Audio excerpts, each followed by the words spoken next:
Good morning বন্ধুরা। তো সকাল সকাল দেখো আমরা এখন চলে যাচ্ছি দীঘা।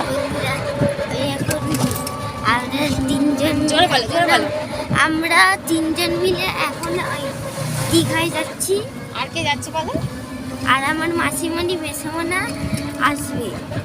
তোমরা তো দেখলে ঘুরতে যাওয়ার সময় আর্যর কতটা আনন্দ হচ্ছে, আর যতটা আনন্দ করে আমরা দীঘা গিয়েছিলাম ততটা আনন্দ করে আমরা ফিরিনি।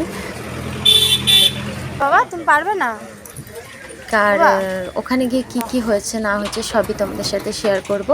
আগেও বলেছি আর্য প্রচণ্ড অসুস্থ হয়ে পড়েছিল। তো বন্ধুরা তোমরা ভিডিওটা দেখতে থাকো। কান্নাকাটি শুরু করেছিল।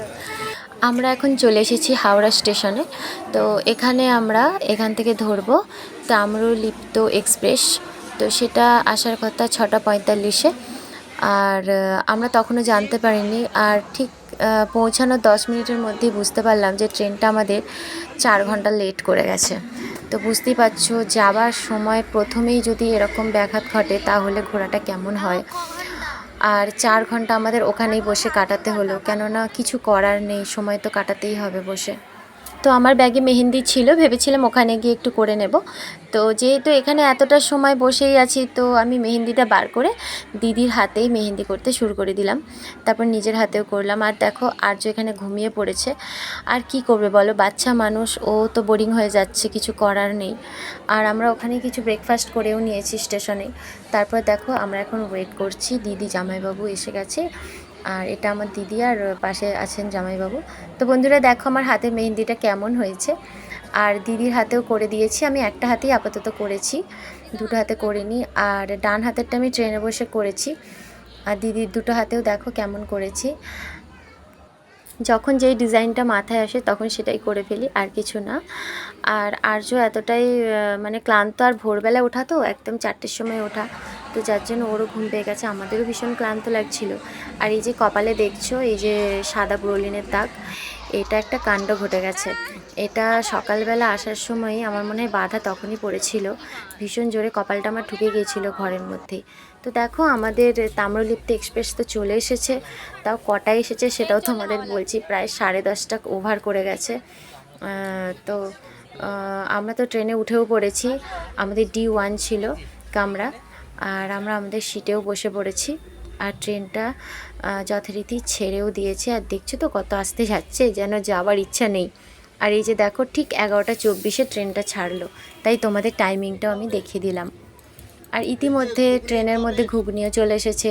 আর ট্রেনের মধ্যে গরম গরম ঘুগনি খেতে কারা কারা ভালোবাসো তার অবশ্যই জানিও। আমি তো ভীষণ ভালোবাসি, অরিজিৎ ভীষণ ভালোবাসে। আর আমার সাথে আমার ফ্যামিলির লোকের মানে অরিজিতের আমার ছেলের ভীষণ পছন্দটা মিলেও যায়। তো আমরা যখন যেটা খাই একসাথেই খাই। আর ঘুগনিটা কিন্তু অসাধারণ টেস্ট ছিল, দারুণ লাগছিল।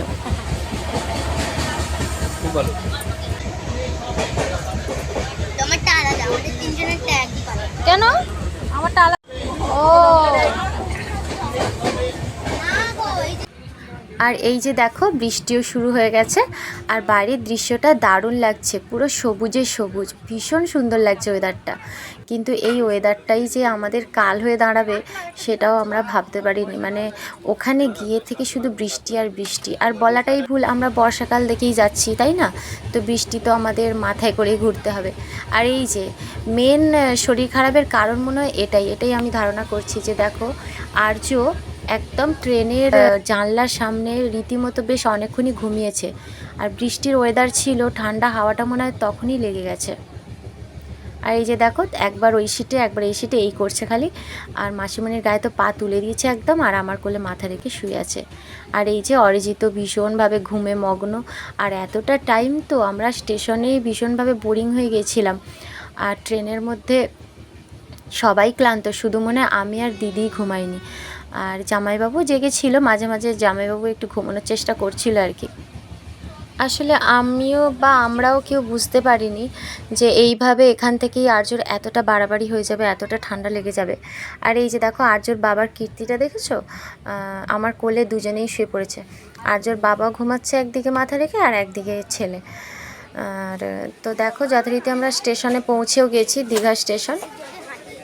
পুচকু বাবা, তোর শরীর কেমন আছে? ভালো চলে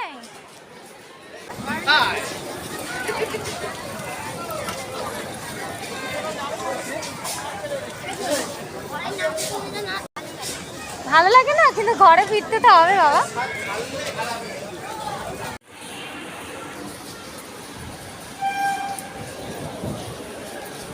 এটা হয়েছে না, জগন্নাথের মন্দিরটা হয়েছে না,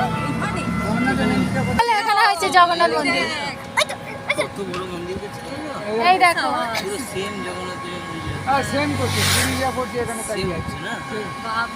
এই সামনে বছর রথে ভিড় হবে কেমন।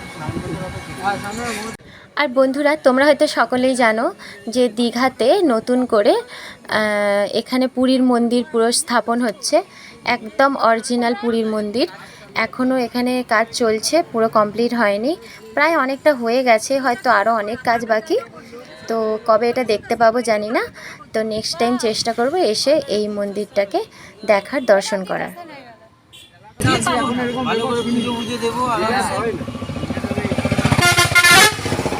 বাপরে কি হর্ন বাজিয়ে গেল। কি গো শুনছো? আর এখান থেকেই মনে হয় সুন্দর দৃশ্যটা শুরু হয়েছে। আর দীঘা তো মনে হয় অনেকেই প্রায়ই উইকেন্ডে চলে আসে ঘুরতে। আমরা প্রত্যেক বছরই একবার করে দীঘা আসি। আর ভীষণ ভালো লাগে আমার সমুদ্র, আমার ছেলের ভীষণ ভালো লাগে সমুদ্র, এমনকি আমার হাজব্যান্ডেরও ভালো লাগে। তো প্রত্যেকেই পছন্দ করি, যার জন্য কাছাকাছি হিসেবে দীঘাটা আমরা একটু চলেই আসি আর কি।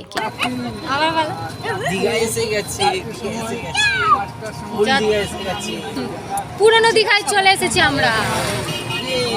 তো আমরা কিন্তু ওল্ড দীঘায় থাকবো।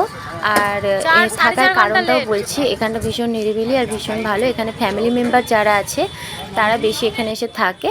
তো যেহেতু আমরা ফ্যামিলি নিয়ে এসেছি আর একটু শান্তভাবে থাকতে ভালোবাসি, কোনো ঝুটঝামেলা ছাড়াই, তো সেই কারণেই আমরা দীঘা ওল্ড দীঘাতে এসে থাকাটাই পছন্দ করি। নিউ দীঘাতেও থেকেছি এর আগে অনেকবার। তো বন্ধুরা, এই পার্ট 1 ভিডিওটা তোমাদের সাথে শেয়ার করলাম। এরপরে নেক্সট ভিডিওটা দেখার জন্য সবাই তৈরি থেকো। এখনের জন্য টাটা।